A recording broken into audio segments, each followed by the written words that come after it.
Halo semua, selamat datang di video kali ini. Pada kesempatan kali ini saya masih akan membahas tentang sesuatu yang terbang ya. Kalau sebelumnya kita membahas tentang pesawat terbang dalam 2 video terakhir, kali ini saya masih akan membahas tentang teknologi yang terbang juga, tapi kali ini saya akan membahas tentang mobil terbang. Nah, ini suatu kendaraan atau teknologi yang sudah lama sekali jadi perbincangan ya. Jadi konsep mobil terbang itu sudah ada bahkan tidak lama setelah pesawat terbang pertama. Ya kan, pesawat terbang pertama kan di awal abad 20 ya, tahun 1900-an awal itu pertama kali dunia melihat pesawat terbang yang bisa terbang. Nah, tidak lama setelah itu konsep mobil terbang itu juga langsung hadir. Jadi sudah 100 tahun, ya kira-kira 100 tahun konsep mobil terbang itu sudah digulirkan atau diajukan, tapi kita sampai saat ini tidak melihat adanya mobil terbang yang seliweran di mana-mana ya. Ada beberapa prototipe yang mungkin nanti bisa kita bicarakan, tapi intinya tidak ada satupun yang menjadi kendaraan massal yang diproduksi massal. Coba sekarang kita lihat beberapa konsep mobil terbang yang pernah diajukan oleh beberapa orang ya. Ini konsep yang diajukan tahun 1950-an kalau tidak salah, namanya Aerocar. Nah, kalau kita lihat bentuk bodinya itu benar-benar seperti mobil ya, dengan 4 roda, nah, kemudian ditambahkan sayap dan ekor gitu ya. Dan di belakang ini ada baling-baling yang mendorong ya. Jadi ini konsep bahkan dari tahun 1950-an sudah ada dan sudah terbang. Jadi orang ini berhasil membuat terbang ya. Kemudian ada juga ini tahun 1960 atau 1970-an, ini saya agak lupa. Jadi ini konsep lain lagi. Ini konsep yang mirip ya, di mana bentuk aslinya sebetulnya adalah mobil. Jadi benar-benar mobil yang dipasang sayap dan ekor. Ya, ini namanya Maizar. Nah, ini juga sudah terbang. Jadi mobil ini bisa terbang dan juga bisa dipakai di jalan. Kalau dia mau dipakai di jalanan, ini bagian badannya ini yang menyerupai pesawat ini dicopot, kemudian dia berfungsi sebagai mobil. Nah, ini yang agak beda konsepnya. Nah, konsepnya ini memakai jet, mesin jet. Jadi ini dikembangkan tahun mungkin 1990-an, awal 2000-an ya, sekitar tahun-tahun segitu. Konsep ini berbeda dengan konsep-konsep sebelumnya, di mana konsep ini dia bisa take off secara vertikal ke atas ya, dengan mengarahkan mesin jetnya ini ke arah atas. Kemudian untuk terbang ke depan dia akan memakai sayapnya ini bisa dilipat ya, kemudian bisa dibuka, dan ini akan membuat dia bisa terbang ke depan seperti pesawat terbang biasa. Nah, ini konsep yang agak lebih baru ya, ini sudah tahun 2020 sekian ya. Ini Aeromobil, ini kalau nggak salah suatu perusahaan startup di Slovakia. Dan mereka juga menerbangkan ini ya, ini sudah terbang, sudah terbukti terbang, tapi sampai saat ini saya tidak mendengar lagi perkembangannya. Nah, ini adalah Aleph. Kita lihat bahwa konsepnya agak berbeda lagi ya, di mana dia sebetulnya memakai baling-baling ya. Jadi di dalam mobil ini ada 4 motor listrik dengan memakai baling-baling. Nah, ini kalau tampak dari depan ini bukan benda sebenarnya ya. Ini hanya lukisan. Tapi baling-balingnya itu ada di sini 1, 2, 3, 4 ya, memakai 4 baling-baling, dan dia take off-nya juga ke atas ya, vertikal. Bodinya dibentuk seperti mobil.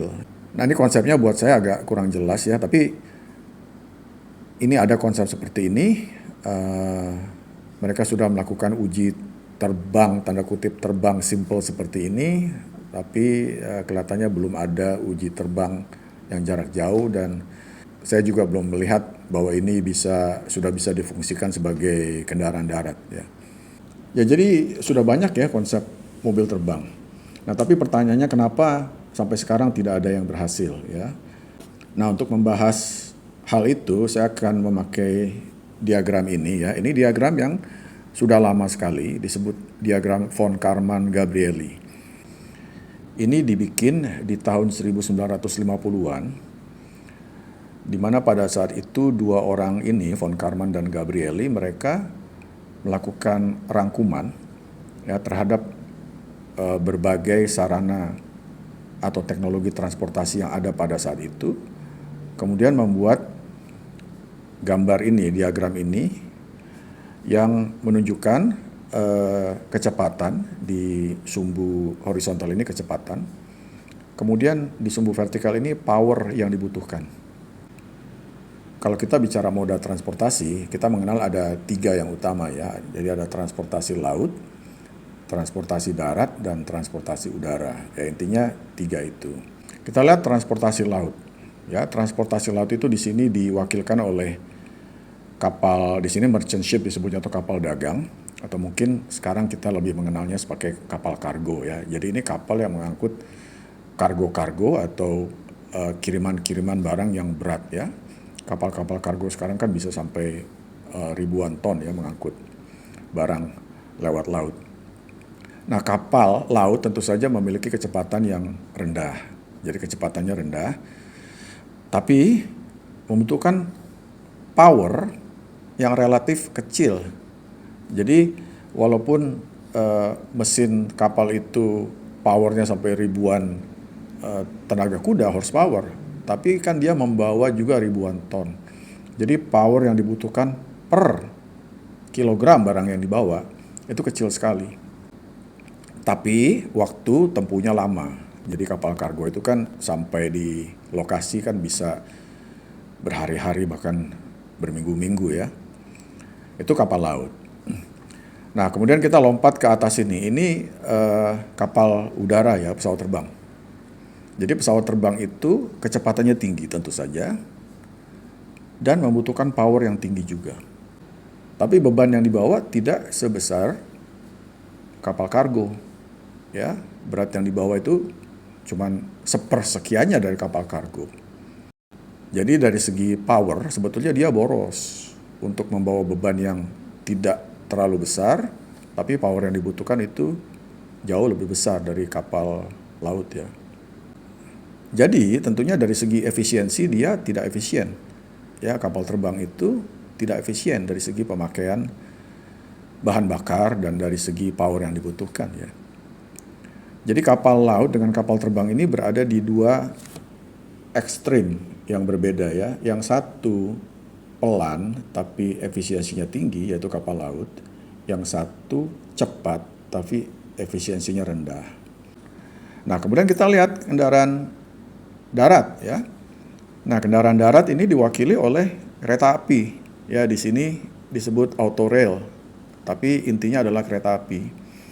Nah, kereta api itu kecepatannya menengah, jadi di antara kapal laut dan kapal terbang, dia di tengah-tengah. Dan power yang dibutuhkan juga di tengah-tengah. Ya, jadi dia tidak secepat kapal terbang dan juga tidak seefisiensi kapal laut. Jadi dia di tengah-tengah. Tapi kereta api, apalagi kalau kita bicara kereta api barang ya, dia lebih efisien dibandingkan dengan mobil, misalnya ini mobil. Ya, kendaraan darat lainnya mungkin juga dibandingkan dengan motor, dibandingkan dengan truk. Kereta api itu kendaraan darat yang paling efisien. Jadi kalau kita bicara kendaraan mana yang paling baik, tentunya tergantung dari tujuan kita ya. Kalau dalam pandangan saya, kapal laut ini paling efisien dari segi pemakaian power. Jadi bahan bakar, intinya bahan bakar yang dipakai ya. Itu paling sedikit, paling efisien. Nah, kapal terbang, dia juga efisien, tapi efisien dari segi waktu, efisiensi waktu. Walaupun power yang dibutuhkan jauh lebih besar, tapi waktu tempuhnya jauh lebih singkat. Jadi terjadi efisiensi waktu di situ. Nah, bagaimana dengan kereta api? Kalau saya melihat kereta api ini sebagai kendaraan yang paling convenient. Nah, kalau kendaraan darat ini menurut saya keunggulannya adalah convenient. Jadi dia yang paling fleksibel ya. Jadi kalau kendaraan darat itu kan kita bisa naik dari tengah kota, kita bisa turun di tengah kota kan. Tidak seperti kapal laut, di mana kita harus ke pelabuhan. atau kapal terbang di mana kita harus ke bandara. Jadi kendaraan darat, apapun itu, apakah itu kereta api, ataukah truk, ataukah bis, ataupun mobil, tujuan utamanya adalah convenience, jadi kenyamanan buat penggunanya. Nah, kalau kita lihat mobil ya, mobil biasa ya. Mobil biasa mungkin kecepatannya sebanding dengan kereta api ya. Tapi karena dia hanya bisa mengangkut beban sedikit, dia tidak se-efisien kereta api dari segi power yang dibutuhkan ya. Jadi mobil membutuhkan power lebih banyak per kilogram beban yang. Diagram ini dibuat tahun 1950-an. Nah, ini kita lihat ada garis yang lurus ini ya. Ini adalah batas teknologi pada saat itu. Jadi, tidak ada teknologi yang bisa berada di sebelah kanan dari garis ini. Ya, ini adalah daerah di mana teknologi tidak bisa capai. Jadi, tidak bisa kita punya kendaraan yang cepat sekali, sekaligus juga efisien dari segi penggunaan power. Jadi, secara teknologi itu belum ada dan mungkin tidak pernah ada ya. Tapi garis ini adalah garis tahun 1950-an. Dengan adanya perkembangan teknologi di semua bidang, garis ini sudah bergeser ya. Mungkin kalau sekarang garisnya sudah di sini ya, jadi sudah kapal kargo ini sudah lebih efisien lagi dan pesawat terbang juga lebih efisien gitu ya. Nah, kalau kita bicara mobil terbang, tentunya mobil terbang itu adalah kendaraan hibrid ya, termasuk kendaraan hibrid. Jadi dia gabungan antara kendaraan atau moda transportasi darat dengan kapal terbang.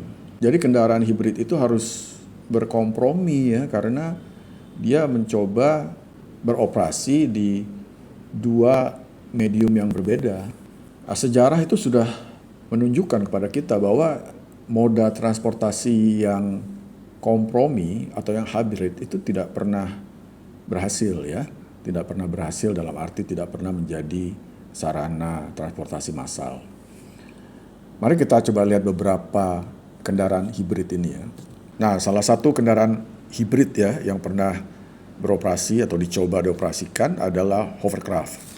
Hovercraft ini kendaraan yang bisa melaju di laut dan juga bisa naik ke daratan ya. Jadi kendaraan segala medan kecuali udara ya. Nah, sebetulnya dia juga terbang. Jadi hovercraft ini dia melayang ya, melayang di atas permukaan, apakah itu darat, apakah itu air. Dia melayang sebetulnya. Jadi dia juga terbang dalam tanda kutip ya, tapi terbang rendah. Cuma karena dia ditutup oleh skirt ini yang hitam ini, karet hitam ini namanya skirt. Jadi udara bertekanan tinggi itu disimpan di bawah itu. Dan udara bertekanan tinggi itulah yang mengangkat seluruh badan hovercraft ini ya. Jadi dia melayang. Ya, melayang itu kan juga terbang ya, cuma terbang pada ketinggian yang rendah. Ya. Nah, ini pernah dioperasikan secara komersil di Inggris nih ya, ketika waktu itu orang menyeberang dari Eropa daratan atau Prancis ya ke Inggris, itu bisa memakai hovercraft. Tapi sekarang sudah tidak beroperasi. Dan alasannya hanya karena sekarang itu sudah ada terowongan antara Inggris dengan Prancis. Jadi terowongan itu bisa dilewati kereta api, bisa dilewati mobil. Jadi kebutuhan untuk hovercraft atau kendaraan hibrid seperti ini sudah hilang karena orang lebih suka memakai kendaraan darat. Ya, seperti tadi saya sudah bilang, kendaraan darat itu lebih convenient. Ya. Nah, kendaraan hibrid lainnya adalah mobil amfibi. Nah, ini sudah banyak sekali konsep mobil amfibi yang baik yang di atas kertas maupun yang sudah dibikin ya. Ini mobil bisa di air dan bisa juga di darat ya. Ketika dia naik ke darat, ini rodanya keluar, kemudian dia jalan seperti mobil biasa. Nah, ini pun hibrid ya, jadi kompromi. Dia mencoba memenuhi dua objektif yang berbeda. Kendaraan laut itu punya requirement sendiri, kendaraan darat punya requirement sendiri. Jadi susah ya menggabungkan kedua ini. Nah, kalau kita perhatikan kan sekarang tidak ada mobil amfibi ini ya, kecuali untuk militer barangkali ya. Jadi semua teknologi yang hibrid itu kalau kita lihat ya cuma militer yang pakai, dan itu pun jumlahnya tidak banyak. Nah, ini kendaraan hibrid yang lain lagi ya. Ini yang disebut wing in ground effect. atau orang Rusia itu menyebutnya ekranoplan. Ini adalah hibrid antara pesawat terbang dan kapal. Ya, jadi kita lihat bawahnya ini seperti kapal. Jadi dia take off dan landing di air. Kemudian dia terbang di atas permukaan air ini pada ketinggian tidak terlalu tinggi ya. Cuman mungkin kalau ukuran ini ya antara 1 sampai 3-4 meter di atas permukaan laut. Jadi tujuannya adalah memanfaatkan satu fenomena aerodinamika yang disebut ground effect atau efek tanah. Jadi kalau suatu pesawat terbang rendah mendekati permukaan, dia bisa mendapatkan gaya angkat yang ekstra, yang lebih. Wing in ground effect ini memanfaatkan fenomena aerodinamika tersebut. Nah, konsep ini sudah dikembangkan sudah puluhan tahun, tapi sampai sekarang tidak ada kita lihat ini menjadi sesuatu yang diproduksi secara massal ya. Contoh teknologi hibrid lainnya adalah ini ya. Ini VTOL ya, Vertical Take Off and Landing Aircraft. Dia intinya adalah pesawat terbang. Tapi dia bisa take off secara vertikal. Jadi ini adalah hibrid antara pesawat terbang dan helikopter. Ini adalah Osprey ya, Osprey dipakai oleh Navy atau Angkatan Laut Amerika. Nah, jadi kendaraan hibrid itu sudah banyak ya. Tapi kita lihat bahwa tidak ada satupun yang masuk ke dalam jalur komersil ya sehingga bisa diproduksi banyak. Nah, kembali ke mobil terbang ya. Jadi beberapa tahun terakhir ini ada beberapa konsep baru lagi. Tapi kelihatannya ada pergeseran sekarang ya. Jadi konsep mobil terbang itu sudah kelihatannya meninggalkan konsep fixed wing. Fixed wing itu sayap yang fix, yang tetap ya seperti pesawat biasa.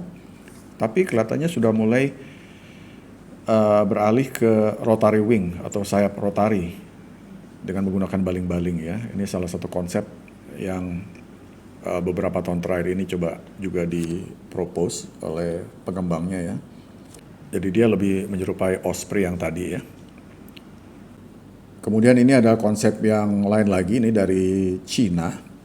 Ini Xpeng X2 ya. Sekali lagi kita lihat bahwa konsepnya itu sudah memakai rotary wing atau baling-baling. Sudah tidak pakai fixed wing lagi ya. Jadi ini benar-benar hanya memakai baling-baling untuk take off. Kemudian untuk maju ke depan juga pakai baling-baling seperti helikopter.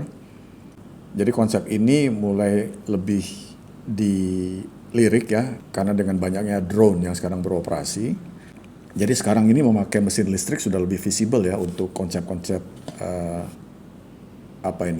kendaraan terbang pribadi seperti ini.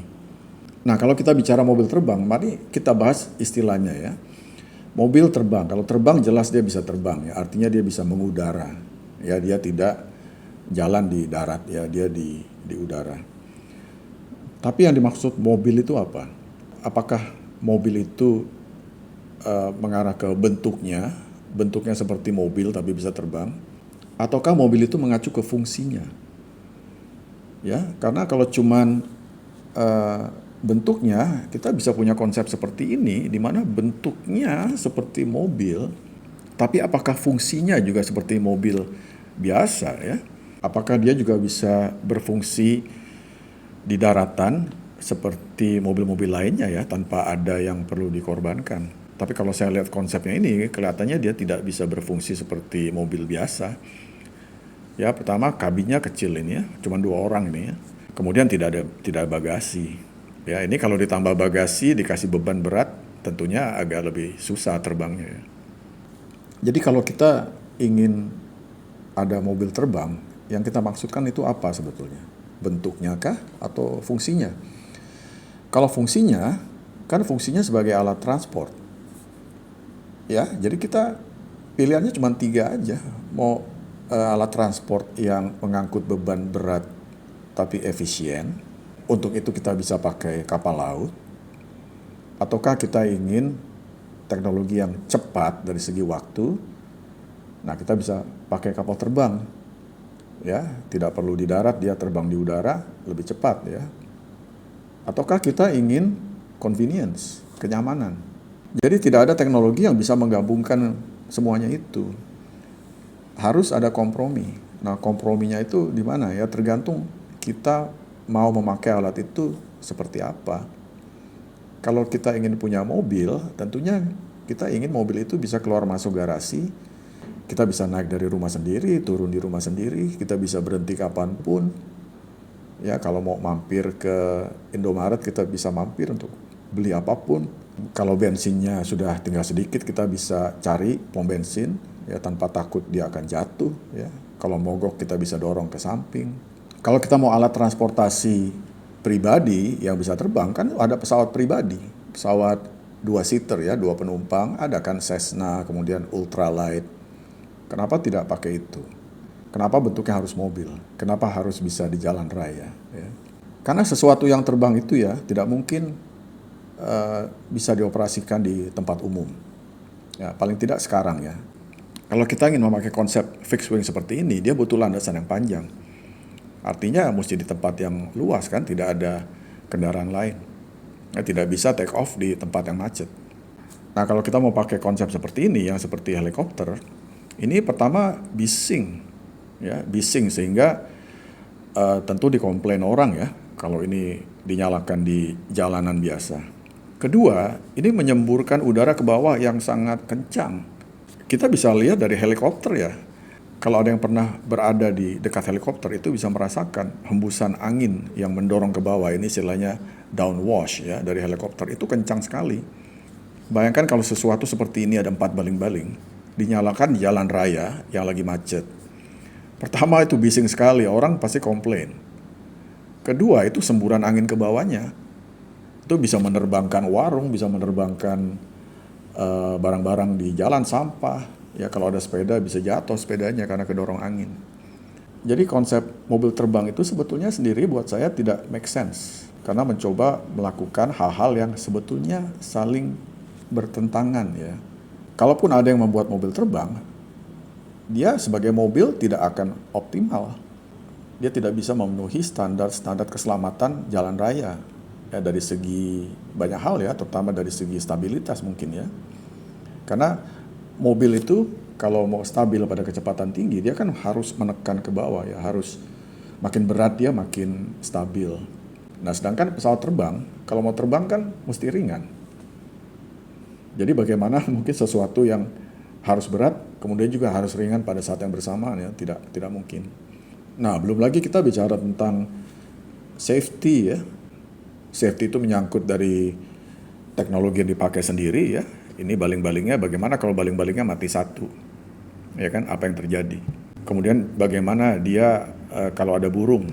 Banyak pesawat terbang mengalami kecelakaan karena ditabrak burung. Ya, apakah itu burungnya menabrak kokpitnya sehingga pecah kacanya, atau burung itu bisa terkena baling-baling ini ya. Kalau udah kena burung atau apapun benda di atas tiang listrik atau kawat listrik ya selesai ya, habis. Jadi konsep mobil terbang itu tidak akan pernah jadi massal ya, mungkin menjadi niche market. Jadi sebagai produk untuk kalangan tertentu saja ya, tentu kalangan yang punya uang lebih atau kolektor-kolektor ya, atau orang-orang yang memiliki lisensi pilot ya. Nah, pilot itu salah satu lagi faktornya ya. Sesuatu yang terbang itu harus dikendarai oleh orang yang terlatih sebagai pilot. Lisensinya harus lisensi pilot. Tidak bisa SIM A, SIM B, SIM C apalagi ya, dia mesti lisensi pilot. Jadi menurut saya konsep mobil terbang ini tidak akan pernah menjadi sesuatu yang mainstream ya, sesuatu yang akan dioperasikan dalam jumlah yang besar dan dalam sebagai transportasi massal ya. Dia hanya sebagai kendaraan para hobis ya, orang-orang memiliki hobi terbang, para kolektor, dan juga hanya untuk bikin film barangkali ya. Demikianlah pembahasan kali ini ya, mudah-mudahan bisa membuka wawasan kita semua. Saya ucapkan terima kasih, sampai jumpa di pembahasan selanjutnya.